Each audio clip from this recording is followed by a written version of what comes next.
Students, welcome to the employees classes. Myself Mohit Sharma. आज हम set theory के और कुछ टॉपिक पढ़ेंगे, जिनमें से एक है ऑर्डर्ड पेयर। ऑर्डर्ड पेयर बहुत ही इंपॉर्टेंट है। ऑलमोस्ट सारे ही टॉपिक इंपॉर्टेंट होते हैं, बट ये भी एक इंपॉर्टेंट टॉपिक है आपका ऑर्डर्ड पेयर। तो चलिए देखते हैं ऑर्डर्ड पेयर क्या होता है। A pair of objects listed in a specific order, ordered pair. For example, this bracket आप देख रहे हो ना, ये आपको ऑर्डर्ड पेयर जो होगा इसी फॉर्म में लिखा जाएगा a, b। ये वाला ही ब्रैकेट यूज होगा, कोई और ब्रैकेट आप यूज नहीं कर सकते ऑर्डर्ड पेयर के लिए। Okay, is an ordered pair, इसी को हम ऑर्डर्ड पेयर कहेंगे of two element a and b। A is the first element and B the second element। याद रखना, इस ऑर्डर्ड पेयर में जो आपका A है वो आपका फर्स्ट एलिमेंट है, और जो आपका B है उसे हम इसका सेकंड एलिमेंट कहते हैं। इसके दो और नाम हैं, इसमें अभी हम देखेंगे कि कैसे होते हैं, जब हम बताएंगे तभी देखते हैं इन और नामों को जस्टिफाई करेंगे या नहीं करेंगे वो नाम। ठीक है, two ordered pair A, B and C, D are equal, है ना। ये ऑर्डर्ड पेयर कब इक्वल हो सकते हैं वो हम यहां देख लेते हैं। पहली कंडीशन है कि आपका पेयर है, पहला पेयर है आपका A, B एंड दूसरा पेयर है आपका C, D। ठीक है, अगर हम इनको इक्वल बोलना चाहें, क्या बोलना चाहें, इक्वल, तो इक्वल तभी बोल सकते हैं जब इस पेयर का, इस ऑर्डर पेयर का जो फर्स्ट एलिमेंट है वो इस ऑर्डर पेयर के फर्स्ट एलिमेंट के इक्वल हो जाए। इसका मतलब क्या है, A इक्वल C हो जाए। एंड सेकेंड एलिमेंट, इस ऑर्डर पेयर का सेकेंड एलिमेंट A, B जो आपको दिख रहा है वो C, D के सेकेंड एलिमेंट से क्या कर जाना चाहिए, मैच, यानी कि इक्वल हो जाना चाहिए। अगर ऐसी कंडीशन आपको कहीं दिखती है, कोई भी एनी दो हमारे पास ऑर्डर्ड पेयर हैं, है ना, उन दोनों ऑर्डर्ड पेयर में अगर फर्स्ट एलिमेंट सेम है एंड सेकंड एलिमेंट सेम है, इसका मीनिंग है कि वो ऑर्डर्ड पेयर इक्वल होंगे, है ना। फॉर एग्जांपल 1, 2 और यहां पर 1, 2 से ही मैच कराएं तो देखो ये पेयर इक्वल होंगे, ये इसकी इक्वल और ये इसके इक्वल हो जाएगा, है ना। फॉर एग्जांपल अगर हम ये लेते हैं 2, 2 और 2, 3, तो यहां आप क्या देखोगे, फर्स्ट एलिमेंट तो इक्वल है, है ना। फर्स्ट एलिमेंट्स बोले तो 2 इक्वल है आपका 2 के, बट इसका सेकेंड एलिमेंट जो कि 2 है वो क्या है, इस एलिमेंट 3 के इक्वल नहीं है। इट मीनिंग दैट ये पेयर जो होगा आपका ऑर्डर्ड पेयर वो इस ऑर्डर्ड पेयर के इक्वल नहीं होगा। ओके, ये इसके इक्वल नहीं हो सकता क्योंकि इनका सेकंड एलिमेंट जो है वो सेम नहीं है। तो मैंने वही कहा कि अगर फर्स्ट एलिमेंट सेम है बोथ पेयर्स के और सेकंड एलिमेंट सेम है, तो ये दोनों पेयर इंडिविजुअली क्या हो जाएंगे, इक्वल हो जाएंगे। ठीक है ना। I hope so ordered pair समझ में आ गया होगा। किस साइन से दिखाना है, किस ब्रैकेट से दिखाना है वो भी आप देख लीजिए। आगे देखते हैं Cartesian product of two sets. Cartesian products of two sets, है ना, क्या होता है, if A and B are any two non empty set. First of all A मेरा नॉन एम्प्टी होना चाहिए, यानी कि 5 के इक्वल ना हो, और B भी मेरा क्या होना चाहिए, 5 के इक्वल नहीं होना चाहिए। इट मींस ये नॉन एम्प्टी होने चाहिए, है ना। Cartesian product of A and B is defined as A cross B। ध्यान रखना, कार्टेशियन प्रोडक्ट को हम A क्रॉस B से डिनोट करते हैं, है ना। अब इसके अंदर जो एलिमेंट आने वाला है वो बेटा ऑर्डर्ड पेयर की फॉर्म में आने वाला है। ओके स्टूडेंट्स, ये किस में आने वाला है, A, B की फॉर्म में, यानी कि A क्रॉस B के अंदर जो एलिमेंट आएंगे वो ऑर्डर्ड पेयर की फॉर्म में आएंगे। और यहां हमने इन एलिमेंट्स को डिफाइन किया है कि जो फर्स्ट एलिमेंट यानी कि जो स्मॉल a है वो किससे लिया गया है, आपका वो सेट A से लिया गया है, और जो सेकंड एलिमेंट है, देख लीजिए, जो सेकंड एलिमेंट है वो सेट B से लिया गया है। इसका मतलब ये है कि जब भी हम A क्रॉस निकालेंगे, है ना, तो फर्स्ट एलिमेंट A से आएंगे हमारे और सेकंड एलिमेंट B से लाई करेंगे। तो A क्रॉस B को थोड़ा एग्जाम्पल से समझने की कोशिश करते हैं, ठीक है ना। एक काम करते हैं, हम एक ब्लैंक पेज लेते हैं, यहां देखते हैं हम, सपोज की हेल्प से देखते हैं a इक्वल सपोज 1,2 है एंड b इक्वल हमारे पास है 3,4। ठीक है, रैंडम मैंने कोई दो सेट ले लिए। अब मुझे क्या निकालना है, इन दोनों का कार्टेशियन प्रोडक्ट निकालना है। क्या निकालना है, कार्टेशियन प्रोडक्ट। ओके, सो यहां से अब कार्टेशियन प्रोडक्ट के लिए करना क्या है, आप सेट ए का, अगर आप ए क्रॉस बी की तरफ जा रहे हो, ए से बी की तरफ क्रॉस कर रहे हो ना, तो आपको सेट ए का फर्स्ट एलिमेंट पकड़ लेना है और सेट बी के एवरी एलिमेंट के साथ, सेट बी के एवरी एलिमेंट्स के साथ उसका क्या बना लेना है, आपको ऑर्डर्ड पेयर बना लेना है। कैसे देखते हैं, 1 का 3 के साथ 1,3 है ना, 1 का 4 के साथ 1,4, सही है ना। फिर जब ये कंप्लीट हो जाए 1 का सभी पेयर्स के साथ, बी के सभी एलिमेंट्स के साथ, तो फिर सेकेंड एलिमेंट सेट ए का उठाइए और सेट बी के एवरी एलिमेंट्स के साथ उसका ऑर्डर्ड पेयर बना दीजिए। ओके, तो देखते हैं 2,3 एंड लास्ट वन इज 2,4। तो आप देख पा रहे हो यहां हमने ए क्रॉस बी फाइंड कर लिया है, लेकिन अगर हमें सपोज निकालना है बी क्रॉस ए, क्या निकालना है, बी क्रॉस ए लेना है हमें, ठीक है ना।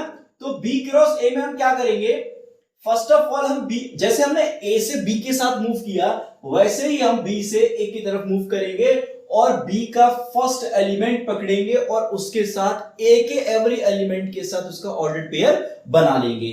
तो कैसे बनेगा, देख लेते, 3,1 है ना और 3,2, ये इस एलिमेंट का कंप्लीट हो गया। अब सेकेंड एलिमेंट के साथ करेंगे इसका, देन 4,1 एंड 4,2, तो यहां से ये भी आपका कंप्लीट हो गया।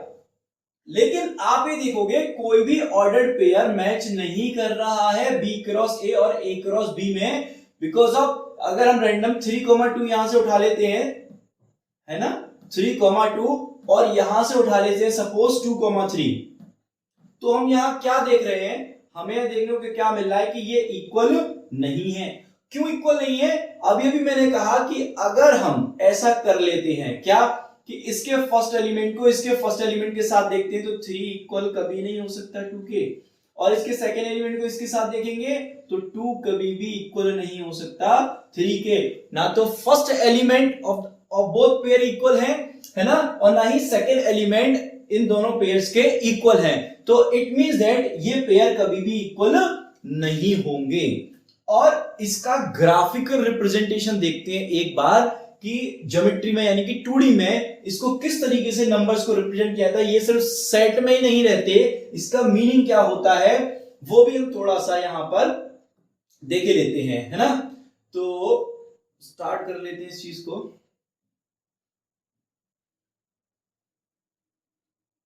ठीक, सपोज हमारे पास ये एक्स एक्सिस है ना, ये क्या है, हमारी एक्स एक्सिस है। ओके, और सपोज ये हमारी क्या है, ये हमारी y एक्सिस है ना, ये हमारी क्या है, y एक्सिस है। तो दिखा देते हैं इसको क्या है क्या नहीं। ये हमारा x एक्सिस और ये हमारा y एक्सिस है ना। अब मुझे ये पेयर डिनोट करना है, तो मैंने कहा था थोड़ी देर पहले कि इनके कुछ और नाम भी होते हैं। तो देखिए यहां जो फर्स्ट एलिमेंट होता है उसको फर्स्ट कोऑर्डिनेट कहते हैं और जो सेकंड एलिमेंट होता है उसे सेकंड कोऑर्डिनेट कहते हैं। और एक्चुअल में ये आपका जो a, b मैंने स्टार्ट में बताया, यहां पर जो फर्स्ट एलिमेंट यानी कि फर्स्ट कोऑर्डिनेट का मतलब है ये x एक्सिस पर डिनोट होगा, x एक्सिस को रिप्रेजेंट करेगा एक तरीके से, और ये आपके y एक्सिस को रिप्रेजेंट करता है।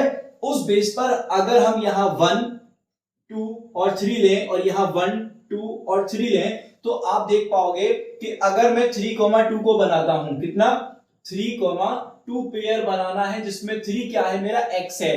तो 1, 2, 3 ये पॉइंट, ये किसका हो गया लाइन, मेरा, ये मेरा हो गया आपका x का, ठीक है ना।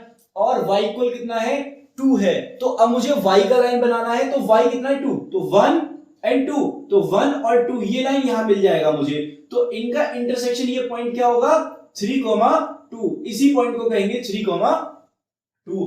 अब इसके इक्वल क्या नहीं है, 2,3। यहां ये वाला 2 क्या दिखा रहा है, x को, और ये वाला y 3 क्या दिखा रहा है, y को। तो एक्स एक्सिस पर 2 ट्रेवल करना है, तो एक्स एक्सिस पर 2 चल लेते हैं, यहां पर देखिए हमने 2 चल लिया, और यहां से वाई एक्सिस पर 3 ट्रेवल करना है तो हम 3 करते हैं, है ना। तो हमें ये इंटरसेक्ट पॉइंट मिलेगा जिसका नाम है 2,3। ओके, तो अब एक बात बताइए स्टूडेंट्स कि यहां पर इस पॉइंट की पोजीशन, यानी कि इस पॉइंट की पोजीशन यहां है और इस पॉइंट की पोजीशन यहां है। अगर ये पोजीशन दोनों एक ही होती, एक ही जगह पर लोकेट होता है ये, तो हाँ मैं कह सकता था both pair are equal. But आप साफ साफ देख रहे होंगे कि यहां जो पेयर है ये यहां लोकेशन है, ये यहां लोकेशन। जब दो पर्सन अलग अलग जगह पर खड़े हैं तो उनकी पोजीशन सेम कैसे हो जाएगी। अभी अगर मैं यहां खड़ा होता हूं और कुछ सेकंडों बाद में यहां खड़ा हो जाता हूं तो क्या मेरी वो पोजीशन है, ये पोजीशन सेम है? नहीं है। वैसे ही ये दोनों भी आपके सेम नहीं होते, इसी वजह से ये आपके इक्वल नहीं होंगे और ये पेयर भी इक्वल नहीं होंगे। तो आई होप सो आप समझ गए होंगे कि किस तरीके से ये जो पेयर है, ऑर्डर्ड पेयर, वो हमारा इक्वल नहीं होता है और कब वो इक्वल हो जाएगा। और एक्स जो ऑर्डर्ड पेयर आता है उसका मीनिंग क्या है, वो एक्चुअल में जो ऑर्डर्ड पेयर है फर्स्ट एलिमेंट है वो एक्स एक्सिस को रिप्रेजेंट करता है, जो सेकंड एलिमेंट है वो वाई एक्सिस को रिप्रेजेंट करता है। ओके, समझ में आया होगा। आगे देखते हैं, यहां से एक बार देख लेते हैं कि if A and B are any two non empty set Cartesian product a, b is defined as a cross b equals to order pair की फॉर्म में आते हैं एलिमेंट। अभी बताया a बिलोंग करेगा a से और b बिलोंग करेगा b से, एग्जांपल में हमने आपको दिखा दिए। आगे देखते हैं कुछ इंपॉर्टेंट पॉइंट्स है यहाँ क्या है। इफ a फाई है और b फाई है तो a क्रॉस b, हाँ मैंने अभी भी कहा कि a और b नॉन एम्प्टी होने चाहिए तभी तो आप a क्रॉस b निकालोगे, लेकिन यहां तो a भी फाई है और b आपका फाई है, ठीक है। तो a क्रॉस b भी क्या आएगा, फाई आएगा, उसके अंदर भी कोई एलिमेंट नहीं आएगा। नेक्स्ट देखते हैं a क्रॉस b और b क्रॉस a।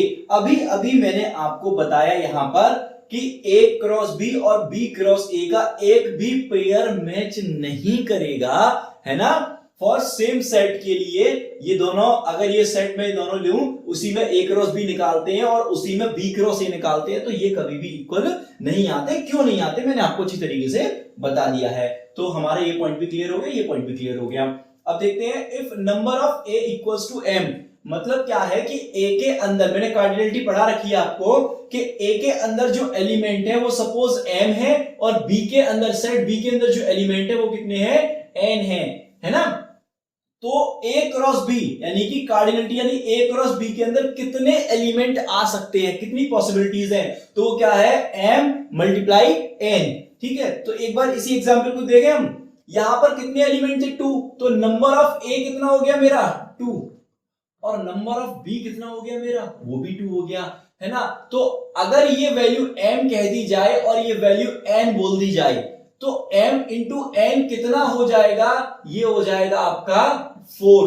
और आप देख पा रहे होंगे इसमें कितने एलिमेंट्स आ रहे हैं, ओनली 4 एलिमेंट्स या 4 पेयर आ रहे हैं। तो मैं वही कह रहा हूं आपसे यहां पर भी कि अगर सेट A के अंदर m एलिमेंट्स हैं, सेट B के अंदर n एलिमेंट्स हैं, तो A क्रॉस B के अंदर m इंटू n एलिमेंट्स हो जाएंगे।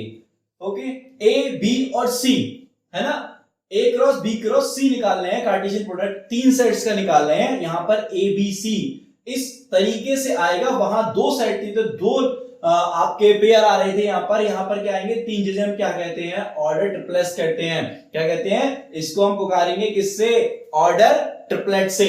यहां पर क्या है, फर्स्ट एलिमेंट भी, जो फर्स्ट एलिमेंट है वो सेट ए से होगा, जो सेकंड एलिमेंट है वो सेट बी से होगा और जो थर्ड एलिमेंट है वो सेट सी से होगा।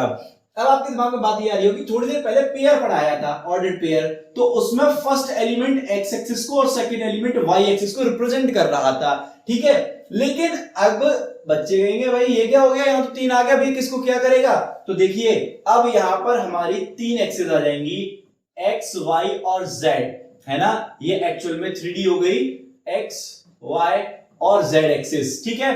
तो जो फर्स्ट एलिमेंट होगा वो यहाँ एक्स एक्सिस पर रिप्रेजेंट होगा और जो सेकेंड एलिमेंट होगा वो वाई एक्सिस पर रिप्रेजेंट होगा। किस पर, वाई एक्सिस पर रिप्रेजेंट होगा, यहाँ एक्स पर फर्स्ट, और ये थर्ड वाला आपका सी पर रिप्रेजेंट होगा।